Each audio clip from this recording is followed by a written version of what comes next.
Dear Mrs. Finch, as Lewis's psychiatrist, I can understand your desire for an explanation.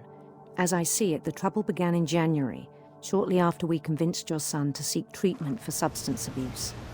Newly sober, I believe Lewis first noticed the monotony of his daily life.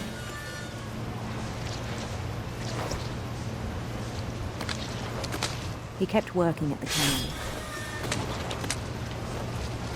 but he withdrew part of himself. In our sessions, I saw the same behavior. His mind began to wander. I asked him to describe it. He said he started small, imagining a labyrinth. He'd feel his way about. Then something moved. Bats. And toads.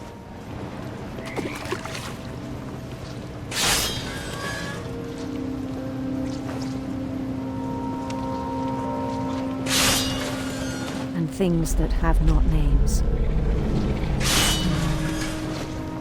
He knew it was all in his head. But he took it very seriously. I had hoped he'd find himself.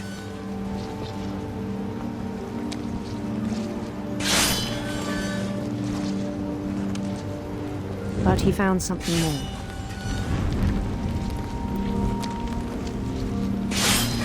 I worried about him then.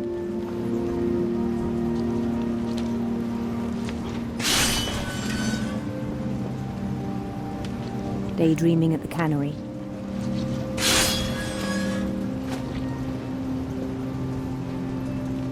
I spoke with his boss, but he said Lewis had become a model employee. Methodical, tireless, focused. Like a whole new Lewis. So I let him go on.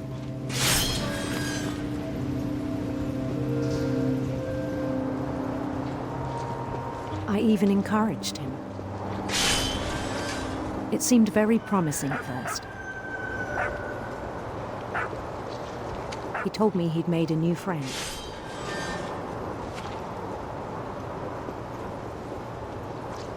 On the edge of a city he named Lewis-topia. He built the city up slowly, brick by brick. Then he made musicians.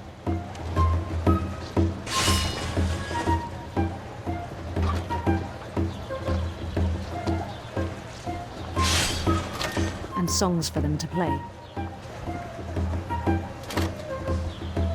He talked about starting a band. And he was always humming something. Every day his imagination grew stronger. He no longer spoke at the cannery, but his chopping was as reliable as ever. Then one day it struck him that all the cheering crowds, even the stones under his feet,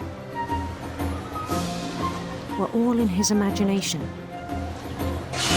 so he could do whatever he wished.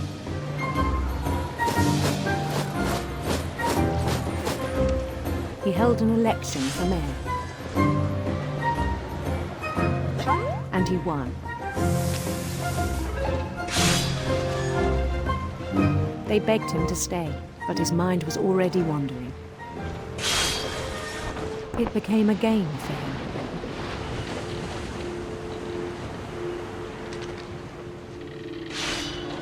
He'd conquer a city, then immediately push on. New Louisville.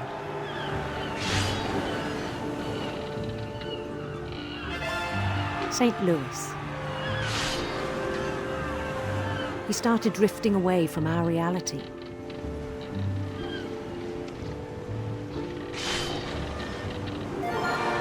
Minneapolis, until one day he forgot to go home from the cannery. Even as his mother pleaded with him, part of Lewis kept sailing on.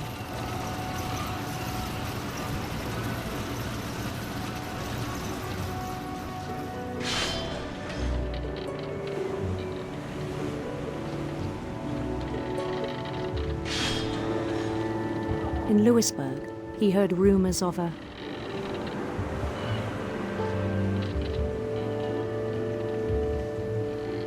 handsome queen.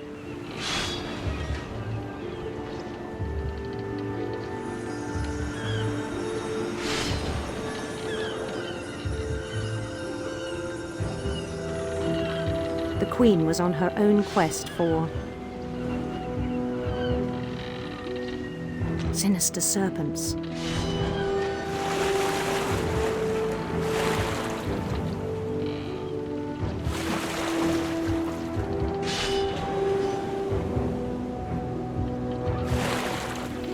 He followed the sound of her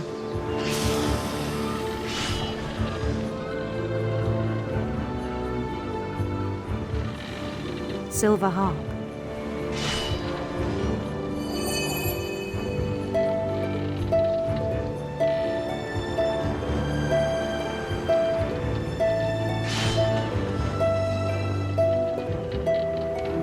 His chase led him to a golden palace east of the sun and west of the moon. Even then, his logic remained sound.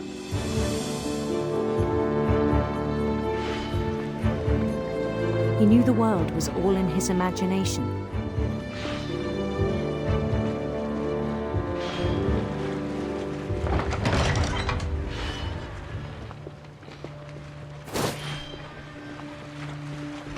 But he was so proud of having created it. In his own eyes, he'd become something greater than a king.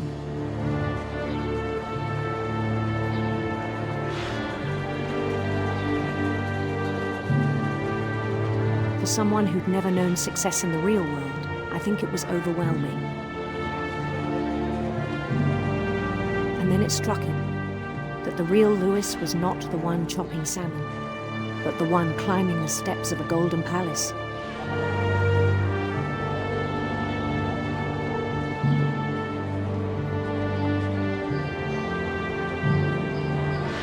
My imagination is as real as my body, he told me. It was hard to argue with him.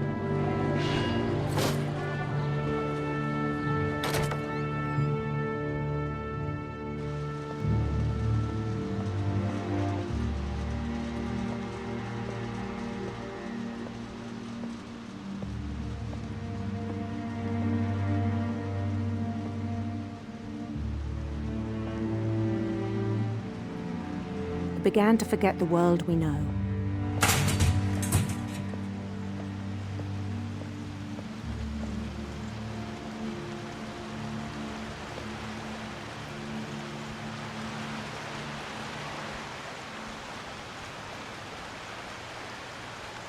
I think it pained him to remember Lewis, the cannery worker.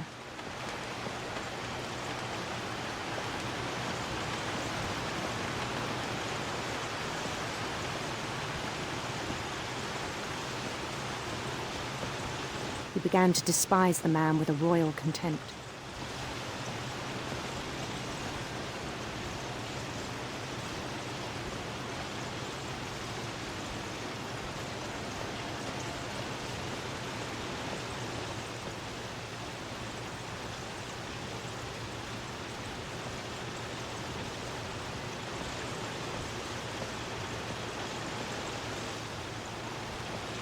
I still thought I could save him.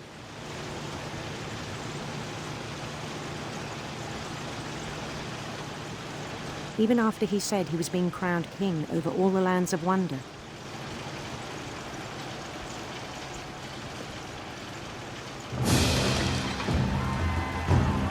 The palace would be packed with his companions.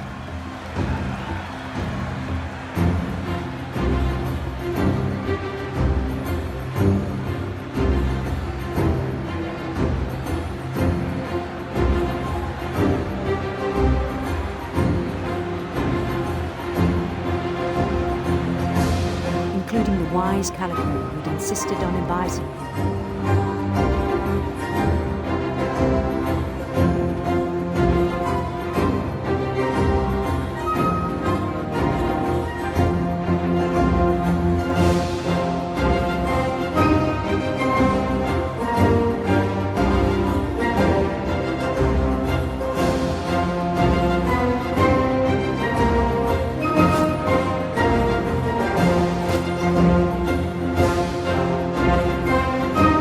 His queen waited, holding his crown.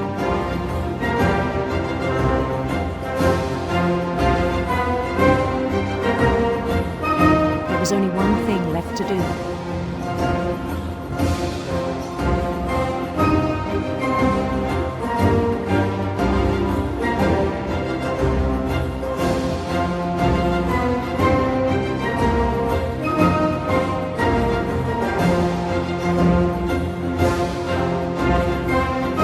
Bend down his head.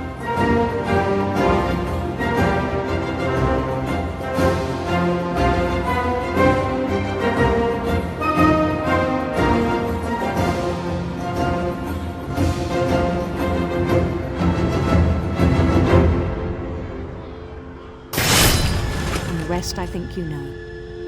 Mrs. Finch, your son was a kind man who will be missed by all of us who knew him.